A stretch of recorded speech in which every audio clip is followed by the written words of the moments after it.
check the driveway. Why you need a tank just to hit the Freeway, 2 tons, 3 tons, massive machine just to buy some milk and park at the magazine.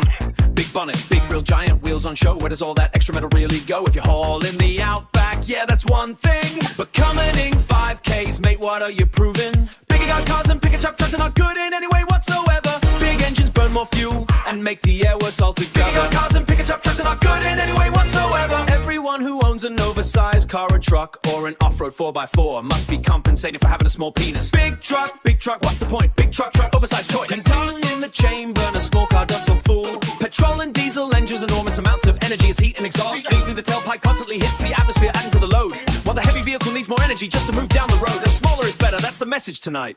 The Australian Green Vehicle Guard says it's straight. Vehicle exhaust of pollution affects human health and climate state. Who drives the greenhouse effect? No X adds to the pain. Particles and other pollutants contribute to disease again. Bigger doesn't automatically mean more protection. There's another side to vehicle size and crash direction. Higher bonnet, heavier mass, greater force when you collide. And pedestrians and cyclists don't have a steel cage to hide. 100 extra kilos, that's not nothing, mate.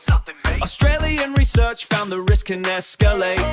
Tense engines burn more fuel and make the air worse altogether. Bigger got cars and pickup trucks are not good in any way whatsoever. Everyone who owns an oversized car or truck or an off-road 4x4 must be compensated for having a small penis. Small car, small footprint, less mass to move.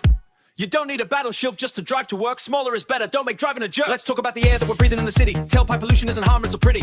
Nitrogen oxide, particulate matter in the air. Heart and lung disease, yeah, there's a serious and nasty. NOx pollution isn't something you should call classy. Research from Melbourne puts the health cost high. Billions every year from pollution floating by. $6 billion, that's the report here. From heavy fuel emissions and the health, that's clear. Restriction, the problem's constrained. Pollution isn't adding more to can't strain. Children in busy roads deserve cleaner air. Walking to school shouldn't mean breathing pollution there. So why make the urban twosome make the solution clear? Now here's another thing that the big car forgets mass. That's basic physics, yes. Rolling down a highway, it's accelerating from a line. You're moving more material every single time. Even electric cars are magically free from the cost. A giant EV can still have more material, small one does. So whether petrol, diesel, hybrid or electric powers, efficiency starts with keeping the vehicle less oversized. Research from the University of Melbourne makes a case. Why is this a messy start? Why is the suspension so high? Why is the footprint so broad? You say you're going off-road, but you drive to the shopping mall.